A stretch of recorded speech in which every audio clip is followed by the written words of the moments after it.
Hatchet, Chapter 15.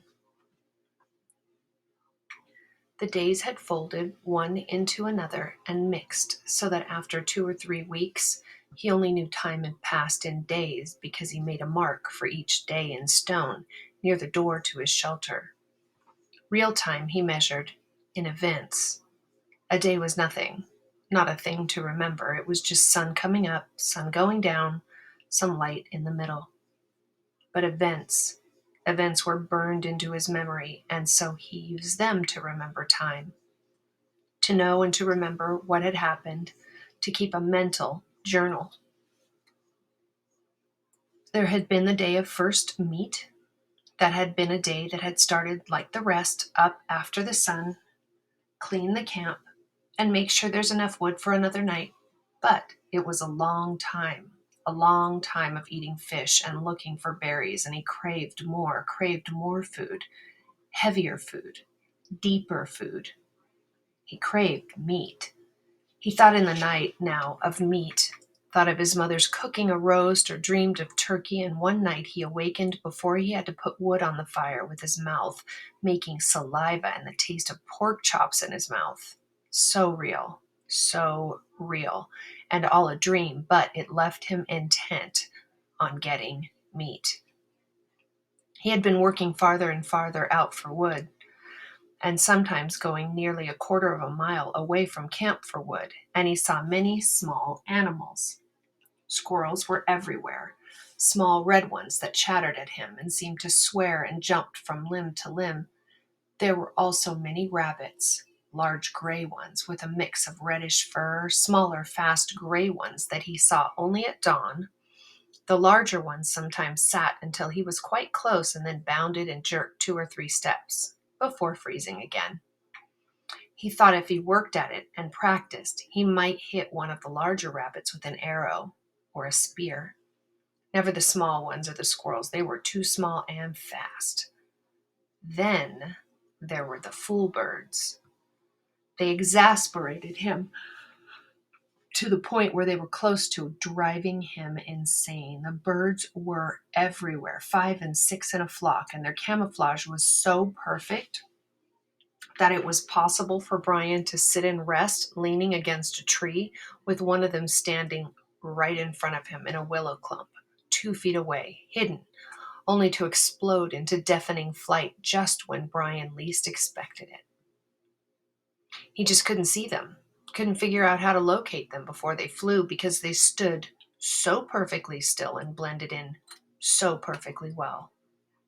And what made it worse was that they were so dumb, or seemed to be so dumb, that it was almost insulting the way they kept hidden from him. Nor could he get used to the way they exploded up when they flew. It seemed like every time he went for wood, which was every morning, he spent the whole time jumping and jerking in fright as he walked. On one memorable morning, he had actually reached for a piece of wood, what he thought to be a pitchy stump at the base of a dead birch, his fingers close to touching it, only to have it blow up in his face. But on the day of first meet, he had decided the best thing to try for would be a fool bird. That morning he had set out with his bow and spear to get one, to stay with it until he got one and ate some meat. Not to get wood, not to find berries, but to get a bird and eat some meat. At first the hunt had not gone well. He saw plenty of birds working up along the shore of the lake to the end and then down to the other side, but he only saw them after they flew. He had to find a way to see them first, see them and get close enough to either shoot them with his bow or use the spear, and he could not find a way to see them. When he had gone halfway around the lake and had jumped up 20 or so birds, he finally gave up and sat at the base of a tree. He had to work this out, see what he was doing wrong. There were birds there, and he had eyes. He just had to bring the 2 things together. Looking wrong, he thought. I'm looking wrong. More than that, I'm being wrong somehow. I'm doing it the wrong way. Fine. Sarcasm came into his thoughts. I know that, thank you. I know I'm doing it wrong, but what is right? The morning sun had cooked him until it seemed his brain was frying sitting by the tree, but nothing came until he got up and started to walk again and hadn't gone 2 steps when a bird got up. It had been there all the time while he was thinking about how to see them, right next to him, right there. He almost screamed. But this time, when the bird flew, something caught his eye, and it was the secret key. The bird cut down toward the lake, then, seeing it couldn't land in the water, turned and flew back up the hill into the trees. When it turned, curving through the trees, the sun had caught it, and Brian, for an instant, saw it as a shape, sharp pointed in front, back from the head in a streamlined bullet shape to the fat body. Kind of like a pear, he had thought, with a point on one end and a fat little body, a flying pear. And that had been the secret. He had been looking for feathers, for the color of the bird, for a bird sitting there. He had to look for the outline instead. He had to see the shape instead of the feathers or color. He had to train his eyes to see the shape. It was like turning on a television. Suddenly he could see things he never saw before. In just moments, it seemed, he saw 3 birds before they flew, saw them sitting and got close to one of them, moving slowly, got close enough to try a shot with his bow. He had missed that time, and he had missed many more, but he saw them. He saw the little fat shapes with the pointed heads sitting in the brush all over the place.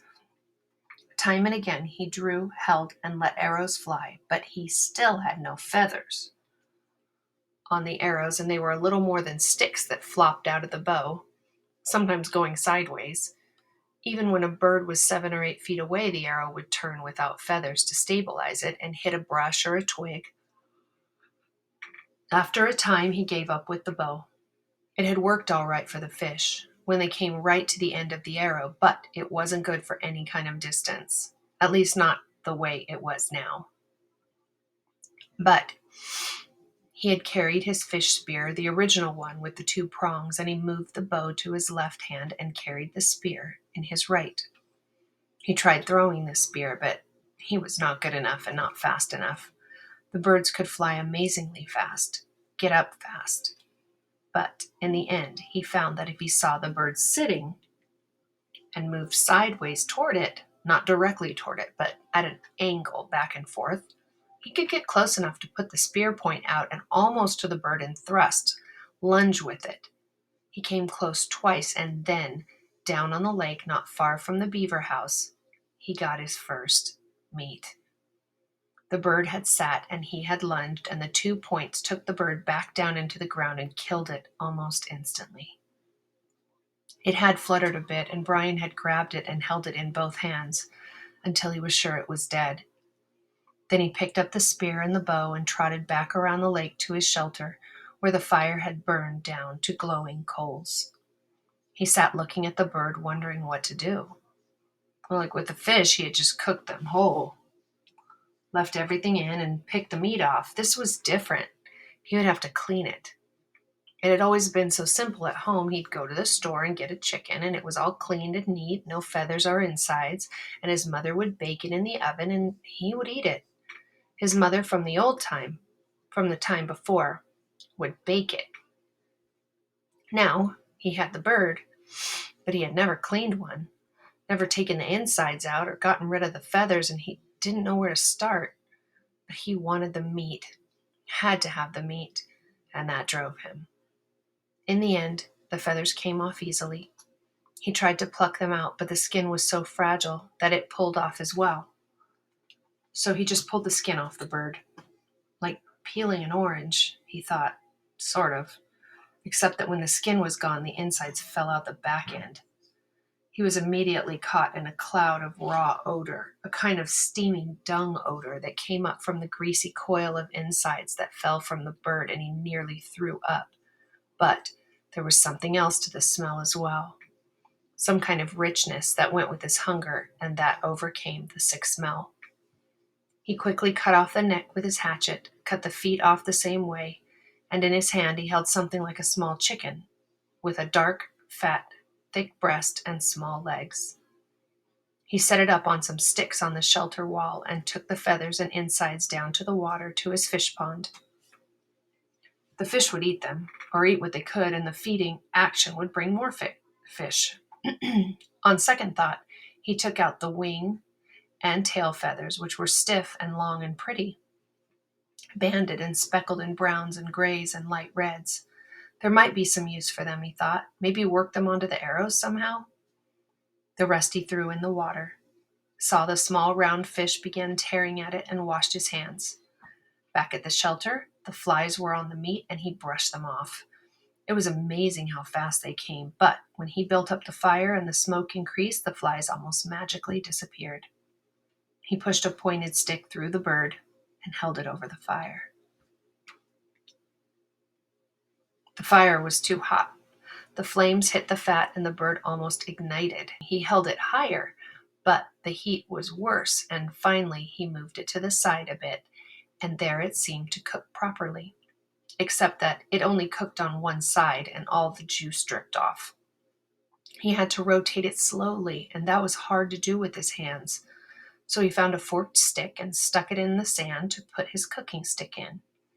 He turned it, and in this way he found a proper method to cook the bird. In minutes the outside was cooked, and the odor that came up was almost the same as the odor when his mother baked chickens in the oven. And he didn't think he could stand it, but when he tried to pull a piece of the breast meat off, the meat was still raw inside. Patience, he thought. So much of this was patience, waiting and thinking and doing things right. So much of all this, so much of all living was patience and thinking. He settled back, turning the bird slowly, letting the juices go back into the meat, letting it cook and smell and cook, and there came a time when it didn't matter if the meat was done or not. It was black on the outside and hard and hot, and he would eat it. He tore a piece from the breast, a sliver of meat, and put it in his mouth and chewed carefully. Chewed as slowly and carefully as he could to get all the taste, and he thought, never in all the food, all the hamburgers and malts, all the fries or meals at home, never in all the candy or pies or cakes, never in all the roasts or steaks or pizzas, never in all the submarine sandwiches, never had he tasted anything as fine as that first bite. First meat. And that's the end of chapter 15 of Hatchet.